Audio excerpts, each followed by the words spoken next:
cobrirei. Aleluia, aleluia, Cristo é meu Rei. O Senhor esteja convosco. Ele está no meio de nós. Proclamação do Evangelho de Jesus Cristo, segundo São João. Glória a vós, Senhor. Naquele tempo, disse Jesus a Nicodemos: Vós deveis nascer do alto. O vento sopra onde quer, e tu podes ouvir o seu ruído, mas não sabes de onde vem nem para onde vai. Assim acontece a todo aquele que nasceu do Espírito. Nicodemos perguntou: Como é que isso pode acontecer? Respondeu-lhe Jesus: Tu és mestre em Israel, mas não sabes estas coisas? Em verdade te digo, nós falamos daquilo que sabemos e damos testemunho daquilo que temos visto, mas vós não aceitais o nosso testemunho. Se não acreditais quando vos falo das coisas da terra, como acreditareis se vos falar das coisas do céu? E ninguém subiu ao céu, a não ser aquele que desceu do céu, o Filho do Homem. Do mesmo modo como Moisés levantou a serpente no deserto, assim é necessário que o Filho do Homem seja levantado, para que todos os que nele crerem tenham a vida eterna. Palavra da salvação. Glória a vós, Senhor. Então, povo santo, segunda semana da Páscoa, quem acompanhou a nossa celebração, nossa transmissão, no sábado, eu falava sobre um livro que nós todos, como católicos, devemos ter na ponta da língua. Atos dos Apóstolos. O que é ser católico? O que é ser cristão? Como começou a sua fé, sua religião, sua igreja?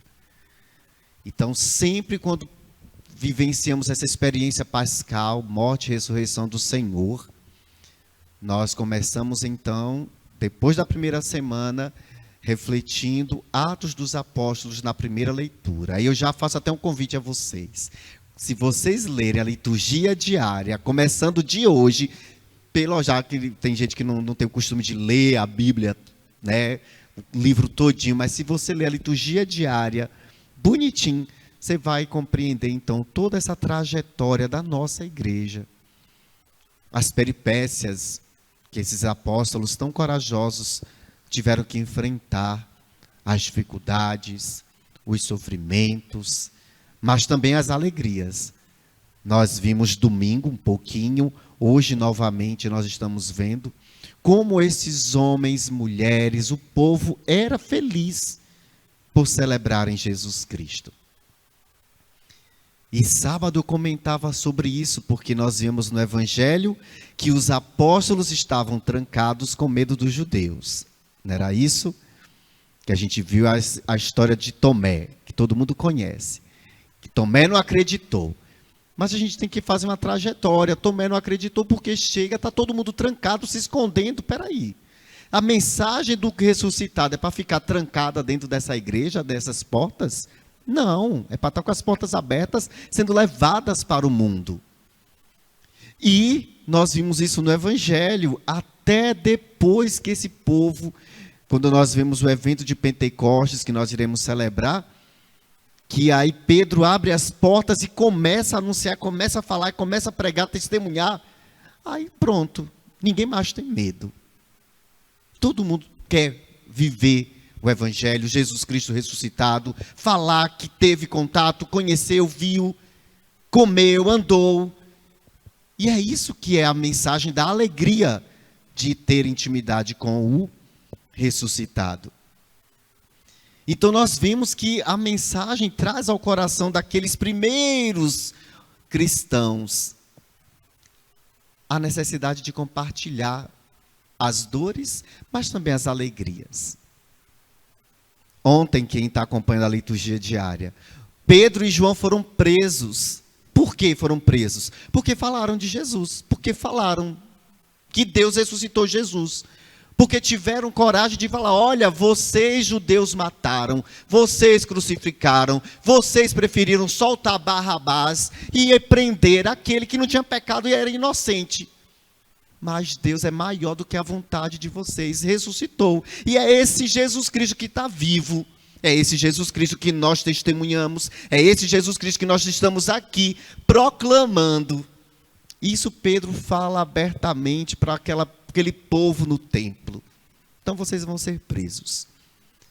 Se antes eles estavam trancados, com medo dos judeus, hoje não tem mais medo, não está pouco se preocupando se vai ser preso, se vai morrer.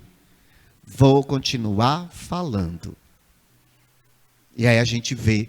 E enquanto eles estão presos, a comunidade se reúne, a comunidade se alegra, a comunidade intercede. Aquilo que eu falo sempre, estamos vivendo isso. O povo todo não pode estar na igreja, mas nas suas casas eu tenho certeza que existem sim homens e mulheres de oração, homens e mulheres intercessores, homens e mulheres que amam testemunhar Jesus ressuscitado. Olha a igreja de Cristo funcionando, igual como funcionou lá em Atos dos Apóstolos. Ah, Frei, mas eu queria estar na igreja. Sim, mas você não pode, mas a sua casa é igreja, ou não? Ou a sua igreja é só quando você está em corpo presente dentro do templo? Aí a gente teria que ler o Evangelho de João, capítulo 4. O verdadeiro adorador adora como? Em espírito, em verdade, não é assim? Onde você estiver, meu irmão. Esse diálogo de Jesus com Nicodemos que nós estamos vendo, né, começando ontem e hoje, capítulo 3 de João. Se você nasceu de novo pela água e pelo Espírito, meu irmão, você é uma nova criatura, Deus age em você. E você compreende os desígnios, os mistérios de Deus. Você não está amarrado, aprisionado a uma realidade positiva ou negativa, porque Deus já está todo plenamente em tua vida. E a gente tem que acreditar nisso. Pensa bem, por isso que é bom conhecer Atos dos Apóstolos, porque a gente vê, de um lado tem o sofrimento, mas do outro lado tem a alegria. Enquanto Pedro e João estão presos, a gente vai ver mais lá na frente, já vou adiantar aqui as outras homilias que vocês ouvirão. Pedro e João vão estar presos, vão matar Tiago, vão matar os apóstolos, vão matar tantos homens e mulheres. Mas tem uma comunidade que está em casa, partilhando seus bens, partilhando seus dons. Não estão desanimando, não estão entristecendo, não estão lamentando, lamuriando, não, nem reclamando. Estão confiando em quem? Em Deus.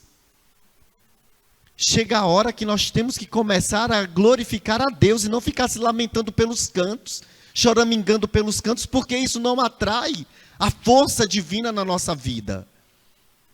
Porque a força divina em nossa vida, o Espírito Santo que nos deu essa nova vida, como diz Jesus a Nicodemos, ele nos faz então termos confiança de olhar para a cruz e renascer. O Filho do Homem vai ser elevado, mas para me dar glórias, me dar vitórias, me dar superações. Não posso ficar cabisbaixo. Se vocês acompanharem a liturgia da palavra, vocês vão ver. É tão bonito contemplar o povo fiel que se reunia em torno da palavra e da fração do pão, que intercediam, o povo de Deus se reunia para interceder, para que Pedro fosse livre da morte. Está lá preso, para morrer. Vamos rezar para ele ser liberto. Olha que bonito.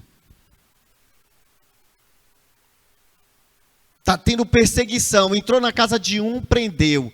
Vamos rezar para que outros venham e testemunhem, que não se acovardem.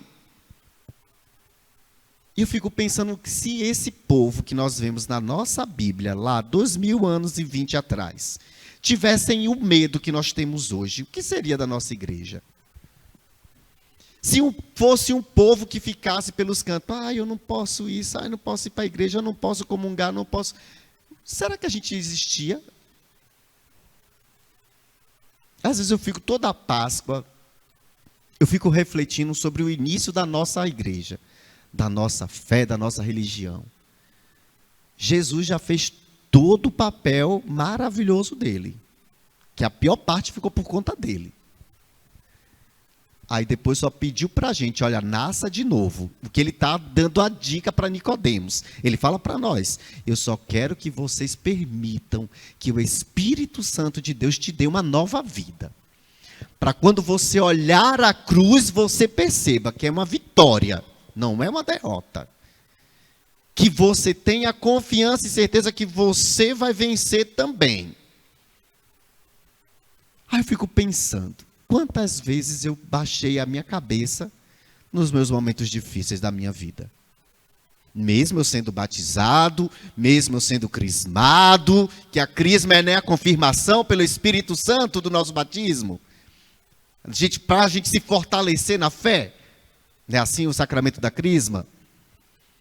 Eu, como padre, fui ungido para ser sacerdote, e quantas vezes eu fiquei olhando para a cruz e não perdi o sentido da vitória? Está me dando desânimo, está tão chato, está tão triste, está tão... Estou fugindo dessa unção do Espírito Santo. Tem que me dar coragem. Tem que me dar força. Tem que me fazer todo dia nascer de novo. Eu tenho que nascer de novo. E Jesus, ele tenta chegar no nosso coração para dar essa sacudida. Bora. Assim como ele fez com Nicodemos, quem acompanhou a liturgia de domingo, ele fala com os apóstolos, falou com Tomé. Olha, não seja incrédulo, seja fiel. Eu quero que vocês sejam um bem-aventurado, uma bem-aventurada, que acredita que eu venci a morte, eu estou vivo. Mas eu não quero que vocês fiquem trancados, entristecidos, acabrunhados. Quem vai acreditar que Jesus ressuscitou desse jeito? Não consigo acreditar. Então valeria a pena até, a gente pegou Atos dos Apóstolos 4 essa semana. A gente poderia até pegar o capítulo 2. Vamos voltar um pouquinho. Quando Pedro, com a força do Espírito Santo, ele tem coragem de anunciar a vitória de Cristo Jesus. Sabendo que correria perigo de morte, sim. Pedro sabia que morreria se ele falasse de Jesus. Mas ele não teve medo. Não se preocupou. E eu falo hoje, qual a ameaça que a gente recebe por falar de Jesus? Testemunhar a alegria do ressuscitado. A alegria que nós temos de sermos renascidos pela água e pelo Espírito. Somos novas criaturas, sim. E cada vez mais, quando nós nos aproximamos de Jesus, como Nicodemos fez, ele se aproximou de Jesus, só não entendeu o mistério, mas ele se aproximou e estava disposto. Mas por não entender o mistério da cruz de Jesus, preferiu abandonar o caminho. Mas nós nos aproximamos, nós contemplamos a cruz, nós já entendemos o mistério. Então, é sinal de que a gente já renasceu. Todo mundo aqui é batizado, acredito que nas suas casas também, todos são batizados. Então agora deixa esse Espírito Santo mover a tua vida. Como é que diz São Paulo a Timóteo na segunda carta? É o Espírito que Deus nos dá, que não é um espírito de timidez. É um espírito de fortaleza, de coragem. Paulo a Timóteo na segunda carta. É esse mesmo espírito que em Pentecoste, capítulo 2 de Atos, quando desce sobre os apóstolos, Pedro fica tão repleto desse espírito, que abre a porta e quer falar, e quer anunciar, e o povo todo que ouve também começa a buscar, e a gente pode pegar o capítulo 3 de Atos, aqui o capítulo 4, aquelas pessoas ficavam felizes com o testemunho da ressurreição de Jesus. Olha aqui a primeira leitura de hoje. O testemunho da ressurreição de Jesus acompanhava os apóstolos, e todos os fiéis eram estimados por causa disso. As pessoas se admiravam, você é diferente, por que você está falando de Jesus ressuscitado? A gente revela essa novidade para o mundo hoje, gente? É o grande dilema. Qual a mensagem que eu anuncio? Me fala aí. Aquilo que eu falava na reza sábado. É tanta notícia ruim, é tanta coisa ruim que a gente ouve no rádio, na televisão, na internet, é tanta coisa negativa, que às vezes a gente até esquece da boa nova, da ressurreição do Senhor Jesus. Pode observar, a gente só fala. Vou falar a gente, mas nem sei se vocês falam, tá? Eu vou falar que na maioria das vezes a gente só senta para falar o quê? Dessa peste. Tá, agora me fala uma coisa boa. Jesus ressuscitou, não é uma notícia boa? Os fiéis eram estimados, olha aqui, por isso. Jesus, quando conversa com Nicodemo, Jesus falando mesmo pela cruz, mas olha, aqueles que olharem a cruz vão ser glorificados. Aqueles que contemplarem a cruz, que crerem nessa cruz do Filho do Homem, vai ter a vida eterna. Isso é uma notícia boa ou uma notícia ruim? Possuir a vida eterna. É boa ou ruim para vocês? Para Nicodemos foi ruim, porque vai falar o quê? Vai ter que levantar numa haste? Então isso não é bom. Mas para a gente, a cruz foi boa ou ruim? É a cruz da nossa salvação.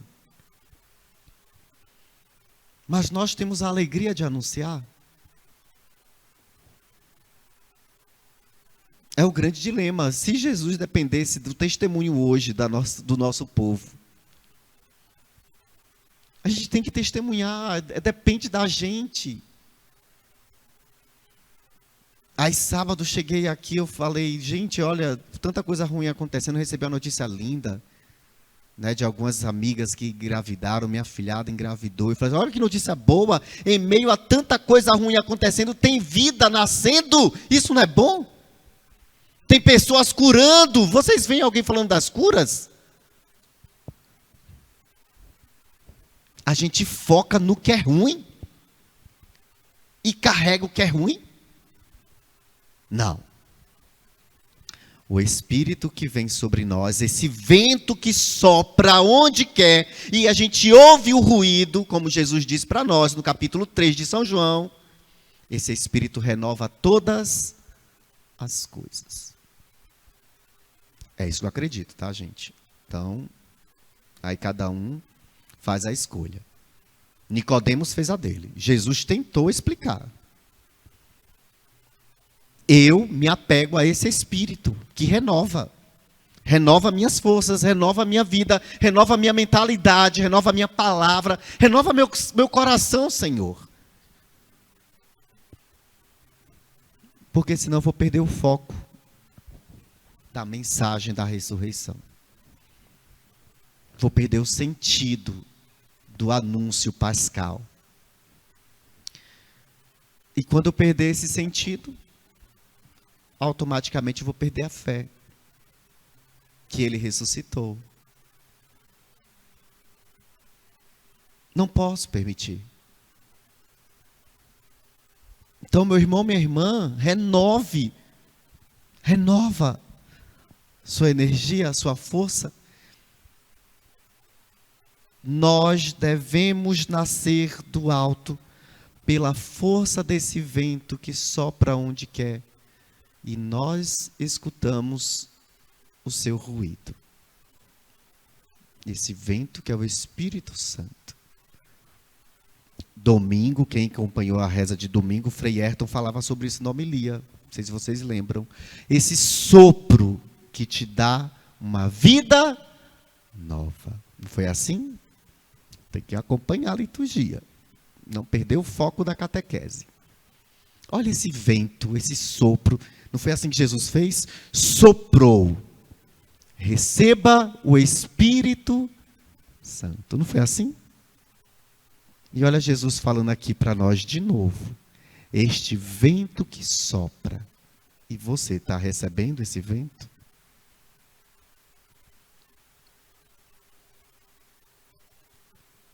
Lembrei de uma experiência que eu tive com esse vento, que eu falo assim, nem gosto de contar essas coisas porque são experiências de Deus.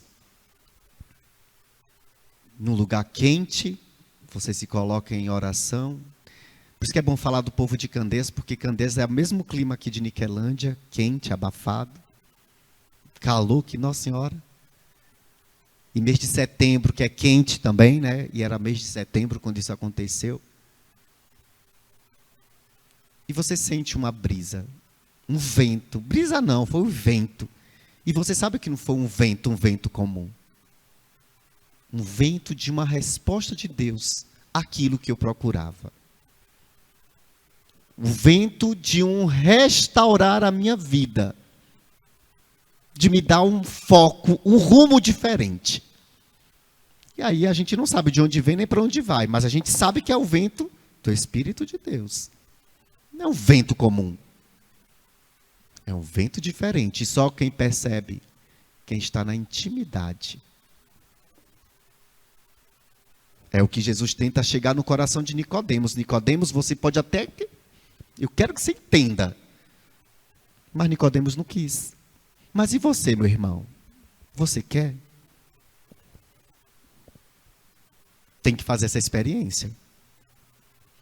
Os apóstolos fizeram, esse povo todo, é tão bonito ver, o povo todo fez essa experiência, está aí se reunindo, mesmo sabendo que podem ser presos, mas querem se reunir, partilhar tudo, se doar um para o outro. Ninguém passa necessidade aqui não. O que eu como, você come. Se te faltar, eu colaboro contigo. Quando a gente tem esse Espírito Santo, a gente se torna mais amável, mais acolhedor, mais caridoso, mais feliz. Fica a dica. Quantas vezes nos encontrarmos nessas rezas? Eu vou xaropar com vocês, para vocês lerem Atos dos Apóstolos. Livro de cabeceira de todo cristão católico no tempo pascal. Atos dos Apóstolos. Se apaixone pela história da sua igreja, da sua fé, da sua religião. Se apaixone pelo testemunho daqueles homens e mulheres corajosos que com alegria amaram, acolheram e compartilharam. Palavra, pão e dons. Tudo para a honra e glória de quem? Do Cristo ressuscitado. Que os homens mataram, mas Deus ressuscitou. Para nos dar o quê? A vida eterna. E é o que nos aguarda. A vida eterna. Então, que o Espírito Santo de Deus nos faça mais felizes, corajosos. Que nós possamos sentir o vento. É tão complicado falar de vento que aí tem um ventilador. Esse vento artificial não funciona, tá, gente? Não é esse. É aquele vento que você sente que te dá um refrigério na tua alma. E você sabe, Deus está falando contigo. Deus está conversando com você nesse vento. Você não sabe de onde vem nem para onde vai, mas você sabe o que esse vento quer de você. O Espírito Santo quer de cada um de nós os testemunhos verdadeiros de alegria de sermos discípulos e discípulas do Cristo ressuscitado. Que nós possamos contemplar a cruz, acreditar e ressuscitar com Ele cada dia da nossa vida. Glória ao Pai, ao Filho e ao Espírito Santo,